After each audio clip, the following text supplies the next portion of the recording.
And sir ఇప్పుడు Rishikonda palace గురించి మాట్లాడుకుంటే చాలా కాస్ట్లీ అని చెప్పి ఇప్పుడు ఫోటోలు కూడా బయటకు వస్తున్నాయి. ఒక్కొక్క ఒక్క మార్బుల్తో ఒక అపార్ట్మెంట్ కట్టొచ్చు అని చెప్పేసి కూడా బయట మాట్లాడుతున్నారు రాజకీయ నాయకులు. ఇది కరెక్ట్ అంటారా? అలా అనుకుంటే నేను సమర్థించట్లేదు.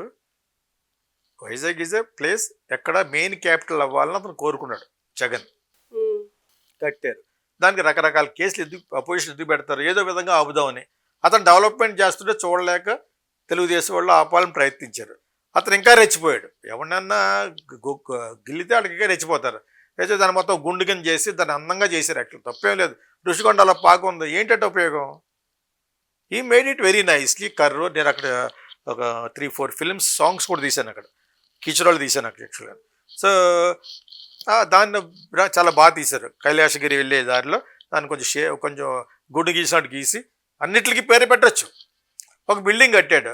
నేను నెక్స్ట్ ఏం అవుతానని చెప్పేసి సద్దాం హుసేన్ తోటి పోల్చి అలా ఎంజాయ్ చేయాలని చెప్పేసి అయితే ఉండొచ్చు. సెక్యూరిటీ ఇవన్నీ పెట్టుకుని ఆ ఫ్యామిలీతో ఎంజాయ్ చేయడం కోసం ఒక కబోటే ల్యాబొటరీ కబోట్ ఉంటుంది కదా, అదే 25 lakhs 30 lakhs అని చెప్పేసి దానికి రేట్లు ఎంత ఉంటే అంత కూడా చెప్తున్నారు. తప్పు లేదు. అతను కట్టడం వెనకాల ఉన్న స్వార్థం ఏంటంటే అతనే చీఫ్ మినిస్టర్ అవుతాడని చాలా 200% ఓవర్ కాన్ఫిడెన్స్లో ఉన్నాడు. ఇప్పుడు నేను ఏమంటానంటే మీరు క్రిటిసైజ్ చేశారు. ఇక నుంచి నేను ఇచ్చే ఐడియా ఏంటంటే use as a tourist place. International guest house పెట్టండి. ఇంటర్నేషనల్ ఫంక్షన్స్ ఉంటాయి కదా, ఈ ఇన్వెస్ట్మెంట్లు ఇన్వైట్ చేసే దాంట్లో ఒకటి పెట్టండి. అక్కడ ఇల్లు ఒకటే కాదు, పెద్ద పెద్ద హాల్స్ కట్టాడు. Almost like chief minister office, camp office కింద కట్టారు. Nothing but camp office. అక్కడికి వెళ్ళి ఎలా ఉంటాడు? గవర్నమెంట్ డబ్బులతో కట్టి నాదంటాడా? ఇప్పుడు క్యాంప్ ఆఫీస్ బయటికి ఎంటేస్తారా? ఈ camp office it's only official. అతను ఏంటి రేవంత్ రెడ్డి ఎవరన్నా కూడా camp office is built only for the chief minister to live as long as they are chief minister. అదేవిధంగా అక్కడ కట్టుకున్నాడు. అతను ఓడిపోతాడని కల్లో కూడా ఊహించలేదు. అలాగని చెప్పేసి ఒక ప్రెస్ మాట్లాడతాడు హోమ్ మినిస్టర్ అంటుంది అనితని. ఆవిడ ఇతని భాష. ఒక ప్రెస్ మీట్లో సీఎం అని కూడా సరిగా అన్నాడని షీఎం అంటాడట. ఇవన్నీ కూడా ఫాలో అవ్వాలి. అంచేత వాళ్ళు ఇప్పుడు చాలామంది మీద నువ్వు ఏళ్ళు పెట్టి చూపించడం నీ పక్కన చాలా ఏళ్ళు చూపిస్తూ ఉంటాయి. Jagan is a idiotic Hitler. అతను nothing but is an idiot. పొగరబోతు ఇడియట్ అనమాట. ఈ కడప రాజకీయాలు ఇక్కడ పట్టుకొస్తే ఊరుకుంటారా? మరి అలాగని చెప్పేసి ఒక ప్రెస్ మీట్ పెట్టలేకపోయి భయపడిపోయి చంపేస్తాడేమని అంత ఓవర్ సెక్యూరిటీ పెట్టుకుని వాళ్ళ ఫాదర్ వచ్చి సెక్యూరిటీ తీసేమన్నాడు. చంద్రబాబు నాయుడు కూడా అనలేదు అలాగా. చంద్రబాబు నాయుడు అపోజిషన్ ఉంటూ కూడా జెడ్ కేటగిరీ అడిగాడు, ఎందుకంటే అతనికి అంత థ్రెట్ ఉందని. సీఎం అయ్యింది కూడా నాకు అంత వద్దన్నాడు YS Rajasekhara Reddy. He was the son of a factionist Rajareddy. అయినా వద్దంటే చాలామంది కన్విన్స్ చేస్తారు. అలా కాదు సార్, ఇది మినిమం ఉండాలి. It ever use bullet proof. అదేవిధంగా ధైర్యంగా హెలికాప్టర్ కూడా ఎక్కేసాడు. వాళ్ళ ఆవిడ ఇచ్చిన చిన్న టిఫిన్ పట్టుకుని, చిన్న tiffin for him to eat. So where is the difference for you and your father? నువ్వు ఎంత భయపడిపోయి ప్రెస్ మీట్ పెట్టా కూడా భయపడిపోయి మరి అప్పుడప్పుడు ఎందుకు సపోర్ట్ చేశారంటే ఒకే ఒక్కరోజు మళ్ళా చెప్తున్నాను, పేదవాళ్ళకి లెగలేని వాళ్ళకి డబ్బులు వేస్తున్నాడు కాబట్టి సపోర్ట్ చేశాం. సపోర్ట్ ఏముంది? మంచిగా మాట్లాడాం. చాలామంది పల్లెటూరులో నొలగ మంచం మీద ఉంటారు, వాళ్ళకి పెద్దవాళ్ళకి భోజనం కూడా పెట్టరు వీళ్ళు. నేను మళ్ళీ చెప్తున్నాను. నేను అదే టౌన్లో అయితే పోయి అడుక్కురాని అంటారు. ఆ ఒక్కటి చాలా చాలా బాధపడుతూ ఉంటాం. ఎంత ఇస్తాం? మ్యాక్సిమం ఒక 50 ఇస్తాం. ఇప్పుడు ఒకటికి 50 ఇస్తే రేపు పొద్దున 100 సార్లు వస్తాడు చెప్తాడు బాగుపడ్డా. సో అటువంటి వాళ్ళకి డబ్బులు పడుతున్నాయి. రిటైర్ అయిపోయిన వాళ్ళకి, ఆ ఓల్డ్ పీపుల్కి వాళ్ళకి పడుతున్నాయన్న ఉద్దేశం. అది మట్టుకు చాలా టెన్షన్గా మీట నొక్కి ఇస్తున్నాడని చెప్పేసి ఐ వాజ్ అప్రిషియేటింగ్. దాన్ని ఎందుకు చెడగొడతారు మీరు అని అప్పుడు అపోజిషన్గా ఉన్న తెలుగుదేశాన్ని కానీ జనసేన కానీ అన్నాం. ఇప్పుడు అలాగనే ఇప్పుడు మీరు ఏమైతే మంచి చేస్తారో దాన్ని అంటాం. ఈ ప్లేస్ని యూజ్ చేస్తారు ఇంటర్నేషనల్ గెస్ట్ హౌస్. బ్రహ్మాండం కట్టాడు. It's a prestige. అడుగు తినేటట్టు కట్టాలి. మరి బాత్రూంలో ఎప్పుడు చూసారా? ఎక్కడన్నా రైల్వే స్టేషన్లో కానీ బాత్రూమ్ ఎలాగ ఉండే మొన్నటి వరకును ఈ మోడర్నైజేషన్ అవనకితం అది దగ్గరికి వెళ్ళలేము మనం. దాన్ని క్లీన్ చేయరు, దానికి ఒక బడ్జెట్ ఉండదు. ఇప్పుడు విలేజ్లో కట్టారు, అయ్యే ఉండదు. అన్ని చోట్ల ఇలాగ ఉండాలి అంటాను నేను. తప్పేటి ఎప్పుడు ఎదుగుతావు చైనాలాగా? Go and see China cities. వీళ్ళ తెలుగుదేశం వాళ్ళు ఏమంటే జస్ట్ షటప్. అతని కోసం కట్టుకున్నట్టు పొరపాటు. ఒక 10 సద్దాం హుసేన్కు ఉన్నంత ఇది అతనికి ఉండొచ్చు.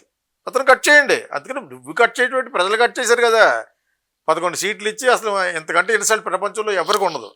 ఆ పక్కన పెట్టేయండి. ఇంకా దాన్ని ప్రభుత్వం ఈ విధంగా వాడుకుంటున్నారని చెప్పాలి. Make it is international guest house, international forum where you can meetings and ఫెంటాస్టిక్గా ఉంటుంది. ఆల్ ఫారినర్స్ అలాగా మెయింటైన్ చేయాలి. అదేవిధంగా మిగతా అన్ని చోట్ల కూడా తెలుగుదేశం కట్టే ప్రతి బిల్డింగ్ కూడా ఇలాగే ఉండాలంటాను నేను. That will you grow. పెట్టేసిన దాన్ని ఆ ల్యాబొరేటరీ దరిద్రంగా ఉండాలా? That is what I mean. కట్టుకుంటారు, తప్పేటి. International guest house it's eligible. Go to American consulate మెడ్రాస్లో, ఇప్పుడు కూడా చాలా బాగుంటాయి, క్లీన్ అండ్ క్లియర్ లాగా. సో అలాగా కట్టాడు. ఎందుకు కట్టాడు? అతనికి సీఎంగా ఉండిపోతాడు. వాళ్ళ ఆవిడకి కట్టాడు, వీడికి కట్టాడు. కావాలంటే వాళ్ళ ఆవిడకి అతనికి బయట కట్టుకోలేడా? నిజంగా స్వార్థం కట్టుకున్నాడు అనుకోండి. ఇప్పుడు అయిపోయింది, ప్రజలు చెప్పారు కదా అవుట్ కట్ అవుట్ అని. నిజంగా వాళ్ళ ఆవిడ కోసం కడితే క్యాంప్ ఆఫీస్ కింద కట్టుంటాడు. మళ్ళా అతనే అయిపోతాడు. అమరావతిని నాశనం చేస్తాం, గడ్డలు మొలిచేసినాయి, ఇంకా అదే బూత్ బంగ్లాగా అయిపోతాయి. ఇది ఒకటే, ఇది అమరావతిని నామకే వస్తే ఇది అని అల్టీరియర్ మోటివ్స్ 100% జగన్కి ఉన్నాయి. ఆ కుచితమైన భావం ఉంది. అని చేత ఈ డబ్బు ప్రజలదా కాదు, ప్రతిదీ ప్రజలదే. అందులో వేసే డబ్బు కూడా, ముసలి వాళ్ళకి వేసే డబ్బు కూడా ప్రజలదే. దాన్ని ఎందుకు క్వశ్చన్ చేయట్లేదు మీరు? ఒక బిల్డింగ్ కట్టాడు 500 కోట్లు అని చెప్పేసి, అది ప్రజల డబ్బులు, ప్రజల ట్యాక్స్ అంటే మీరు అందరూ చేసేది ఇప్పుడు మీరు రేపు చేస్తారు ప్రజల ట్యాక్స్ కదా. చెప్పండి. మీరు హెలికాప్టర్లో వెళ్తూ ఉంటారు, చంద్రబాబు నాయుడు అని వీళ్ళందరూ, అది ప్రజల డబ్బు కదా. మోడీ రోజుకు 1,00,000 రూపాయలు డ్రెస్ చేసుకుంటాడు, 350 డ్రెస్సులు ఉన్నాయట, ప్రజల డబ్బులు కదా అది. చెప్పండి. How much is expenditure they spend for prime minister for 1 day? కోట్ల మీద ఉంటుంది. ఆ ఫ్లైట్ ఉంది కదా ఎయిర్ ఇండియాదే, హౌ మచ్ అది వెళ్ళాలంటేనే. మరి అది ఎందుకు మాట్లాడరు? Don't talk non sense. TDP వాళ్ళు ఇతను కట్టాడు, చెప్పేశారు, వాడు స్వార్థం కోసం కట్టుకున్నాడు అతను. ప్రజలే చెప్పారు తీర్పు, గడౌట్ అని. Now you use it. మీరు కట్టి మేము వాడడం, మేము కట్టి మీరు వాడడం. ఆ జయలలితాను కరుణానిధి ఇలా గొడవ పడేవారు. అంటే ఎంత వీపీలు చేస్తారంటే ప్రజల్ని. చీఫ్ మినిస్టర్ అయితే ప్రాపర్టీ స్టేట్ అంతా మీది కింద ఫీల్ అయిపోతారు. Don't feel that way. మీరు అతను అలా ఫీల్ అయ్యాడు, మీరు అవ్వకుండా పోనీ. You don't waste money. వీళ్ళు చేసేది అది చేస్తారు, వీళ్ళు చేసేది అదే చూస్తూ ఉండండి. మీకు అర్థమైందా మీకు? ఇవి నేను ఒప్పుకోను యాక్చువల్గాను. అతను సమర్థించట్లేదు. అతను డెఫినెట్గా క్రుక్. జగన్ డెఫినెట్గా క్రుక్. డెఫినెట్గా అతనికి సద్దాం హుసేన్కు ఉన్న క్వాలిటీస్ అన్నీ ఉంటాయి. కట్టాడు. ఎందుకు కట్టాడు? ఇప్పుడు అమ్మాని ఉన్నాడు, ప్రజల డబ్బుతోటే కదా పైకి వచ్చాడు. షేర్లు అమ్ముకుని, అమ్ముకుని 4,800 కోట్లు పెట్టి ఇల్లు కట్టాడు. అంత అవసరమా ఒక ఫ్యామిలీకి? Why are you not pointing out? Private ఏంటి? ఒక ప్రోడక్ట్ పెట్టగానే వెంటనే జియో అని పెట్టగానే మన వాళ్ళు తరకు 100 రూపాయలు వేస్తే అది ఒక 5,000 కోట్లు అవుద్ది. ఈరోజు అతని పొజిషన్ అది. మరి అతను 4,800 కోట్లు పెట్టి ఎగ్జిబిషనిస్ట్ అంటారు. వాళ్ళని చూసి నేను అసహ్యపడతాను. నాట్ జెలస్, అసహ్యం అనమాట. ఎందుకంటే ఏ హౌస్ వాట్ యు నీడ్. అంతగా నిజంగా నీకు చాలా బాగుండాలంటే ఒక 100 ఎకరాల్లో బ్యూటిఫుల్ హౌస్, ఒక 6-7 బెడ్రూమ్ల హౌస్, ఒక మీటింగ్ హాల్. ఇక అలాగ టౌన్లో కట్టేసుకుని ఏంటిది? That should be meaning. So అదే వీడు మనవడు మొదలుపెట్టాడు. ఇక్కడ ఏం కట్టాడు? అందంగా కట్టాడు. It's very beautiful. రుషికొండలో ఉన్నది very beautiful. Use it for something else. మన గవర్నమెంటే కదా. సో అతను ఎలా కట్టాడు? దీన్ని government has decided to use tourist place అన్నారు. టూరిస్ట్ ప్లేస్ చెడగొట్టేస్తారు మళ్ళీ చెత్తగాళ్ళు అందరూ చూసి. Make it is international guest house, international meeting place where you are inviting from foreign countries. Investment చేస్తారు కదా. దానికి నోవాటెల్లో ఎన్ని కోట్లు ఖర్చు పెడతారు ఇస్రాయల్ మీకు? ఇప్పుడు రేపు చంద్రబాబు నాయుడు వాళ్ళు కూడా నోవాటెల్లో హోటల్ ఉంది అక్కడ, వాడికి ఇస్తారు 1,00,000 కోట్లు ఇస్తారు. వీళ్ళు ఇస్తారు, వాళ్ళు ఇస్తారు. చంద్రబాబు నాయుడు ఇస్తాడు, పార్టీ ఖర్చు పెడుతుంది అతనికి. ఇప్పుడు కూడా అక్కడే ఉంటాయి. అక్కడేది కూడా ఇక్కడ ఉండండి. ఇక్కడ బస్ చేసి you invite all international people. So many bedrooms are there. Hotel ఎందుకు? ఇక్కడే పెట్టచ్చు, మంచి మీటింగ్స్ పెట్టుకోవచ్చు. Use that. అతను క్రిటిసైజ్ చేయడం మానేయండి. అతను అన్నింటిలోనూ బ్యాట్ చేశాడు. ఇళ్ల మీద చెట్లు మొలిచేటట్టుగా అమరావతి అలా చేయమని అనలేదే. విశాఖపట్నం ఉండటం మాకు ఇష్టమే. Any educated man would like Visakhapatnam to be the capital, and that is also one more capital అని అన్నాం. కానీ కొంతమంది విజయవాడ సైడ్ నేను ఎలాగన్నప్పుడు కింద తిట్టేవారు అనమాట కామెంట్లో. నేను మళ్ళీ చెప్తున్నాను, still my first option is only Visakhapatnam as a capital. Second అది. థర్డ్ కర్నూలు ఎక్కడ పెడితే 3 చోట్ల డెవలప్ అవుతాయి, 3 చోట్ల రియల్ ఎస్టేట్ పెరుగుద్ది. What is wrong in that అన్నాను.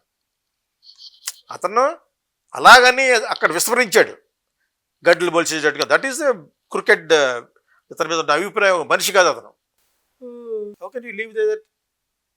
అదేవిధంగా పోలవరం ఒకరితో ఒకరు బ్లేమ్ చేసుకుంటారు. ఇప్పుడు పోలవరం చేయండి, ఇప్పుడు స్పెషల్ స్టేటస్ తీసుకురండి, Mr Pawan Kalyan and Mr Chandrababu Naidu garu and Lokesh. Completed. National force చేసి వాళ్ళదే ప్రాజెక్ట్ ఇది. It is going to be dedicated Polavaram project to the nation. వాళ్ళు మీరు 18 ఓట్లు 20 ఓట్లు వేస్తారు అక్కడ. మీరు అడగండి, అడిగి స్పెషల్ స్టేటస్ తేండి, complete Polavaram project. And also education system Jagan పెట్టింది పెట్టండి, జగన్ది కంటిన్యూ చేయండి. అతను తీసేసి చెడ్డి క్యాంటీన్ ఎలా పెట్టారో అతను ఎడ్యుకేషన్ చాలా బాగా చేశాడు, దాన్ని అన్ని చోట్ల పెట్టండి. English medium where they can speak very beautiful English. So ఆ విధంగా ఆ ఎడ్యుకేషన్ సిస్టమ్ అలాగే పెట్టండి.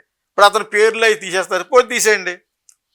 ఇప్పుడు పుస్తకాల్లో అతని పేర్లు, రిజిస్ట్రేషన్లో బొమ్మలు అవి తీసేయండి. మీ ఫోటోలు కూడా వేసుకోకండి.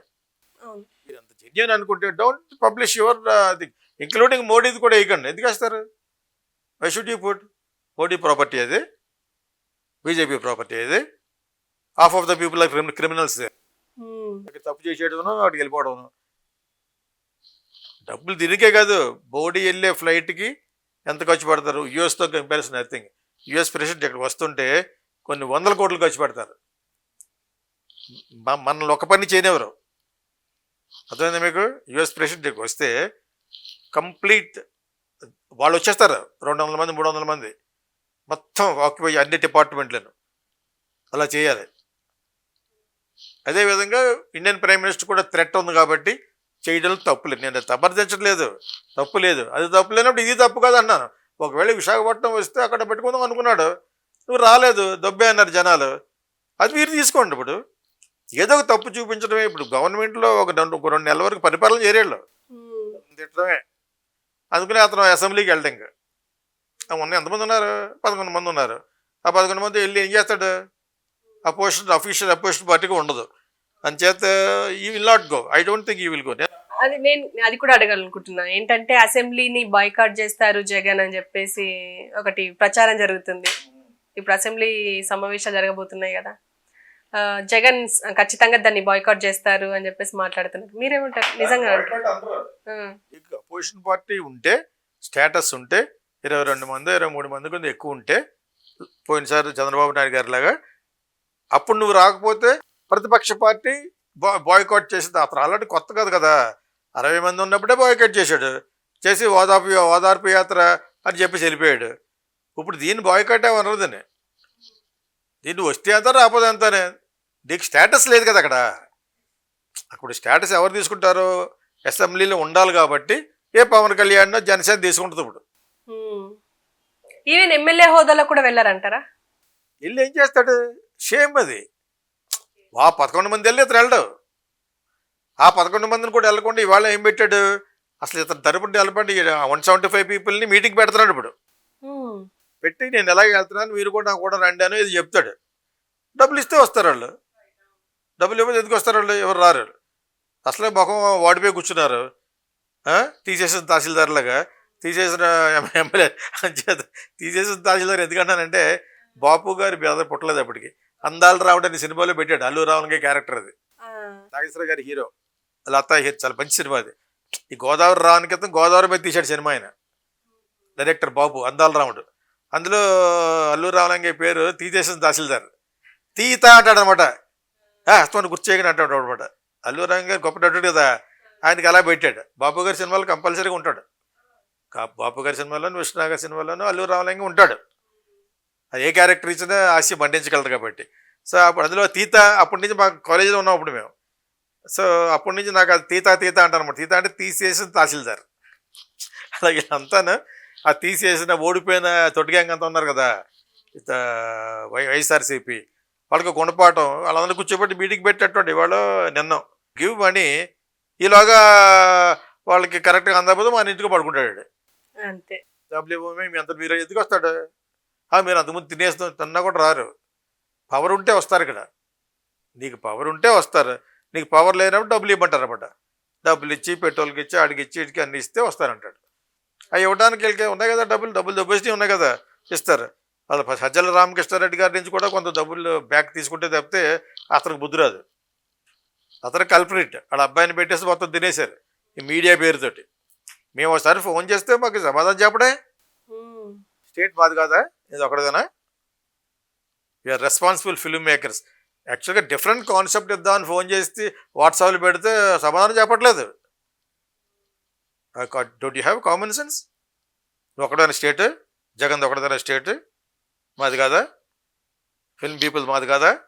నేను అదే అడుగుతున్నాను అనమాట. యాక్చువల్గా that's where I was very well offended అనమాట. చాలా అఫెండ్ అయ్యాను నేను యాక్చువల్గా. Is not answering. అతని నెంబరే అది, చూస్తున్నాడు, ఆన్సర్ చేయట్లేదు. వాట్సాప్లో ఇంకా ఉంది నా దగ్గర అది. అతనికి పంపించిన అన్నీ ఉన్నాయి కూడా. వీ వాంట్ టు గివ్, మీకు ఆల్రెడీ చాలా బ్యాడ్ వచ్చేస్తుంది, మీకు ఇలా చేయండి అని చెప్పడానికి యాజ్ ఏ ఎనలిస్ట్ వెళ్దాం అనుకున్నాను. And as a creative film maker. నేను వైఎస్ రాజశేఖర్ అతకన్నా గొప్పవాడు మీరు. సజ్జల రామకృష్ణారెడ్డి అతకంటే పెద్దవాడు నువ్వు వైఎస్ఆర్ కంటేనే. వైఎస్ఆర్కి ఐ వర్క్ ఫర్ 3 years. ఈ రోజు కూడా నేను వర్క్ చేసి మీ దగ్గరికి ఎవరు రాలేదు. లాస్ట్లో ఇంకా చాలా దరిద్రంగా చేస్తారు వాళ్ళు. అప్పుడు చెప్దామని ట్రై చేశాను, హృదయపూర్వకంగా చెప్దామని ట్రై చేశాను. They did not come to the line. ఒక చెత్త డైరెక్టర్ని పట్టుకుని సినిమాలు తీశారు. ఏమైంది అది? ఆడు లేడు, నువ్వు లేవు ఇప్పుడు. అదేంది కదా. So you don't know anything. అందుకనే వాళ్ళకి దే డిజర్వ్ దిస్ ఫెయిల్యూర్.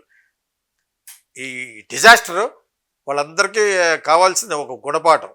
కానీ మరీ అంతలా రావటం అనేది తెలుగుదేశానికి కూడా గర్వకారణంగా ఉంటుంది. అది చాలా బ్యాడ్ ప్రజలకి. అపోజిషన్ ఉండాలి. అపోజిషన్ ఉంటేనే వాళ్ళు 23 మంది అంతమంది ఉన్నారు కాబట్టే కదా వాళ్ళు మాట్లాడారు. అయ్యంత పాత్ర ఆయన ఎవరు, ఇప్పుడు ఒక మినిస్టర్ అయ్యారు ఎవరు, ఆ పేరు మర్చిపోతాను, శ్రీకాకుళం నుంచి. అసలు మరి గట్టిగా మాట్లాడేవాడు అడుగుతారు.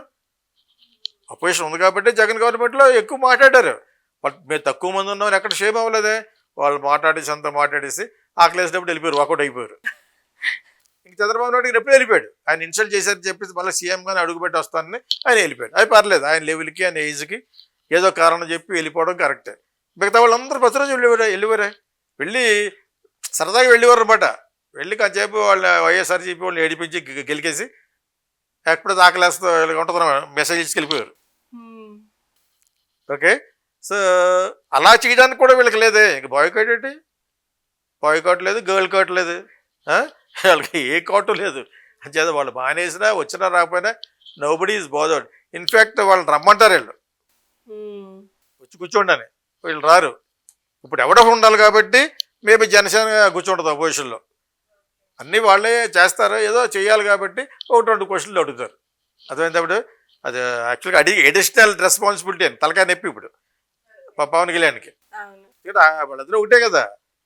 అయినా కూడా అపోజిషన్లో కూర్చోవలసి వస్తుంది. వితౌట్ అపోజిషన్ ఇది పెట్టకూడదు. They should be something. వీళ్ళు అది కూడా దే లాస్ట్. షేమ్ అది. Shame on Jagan and shame on YSRCP. That's it.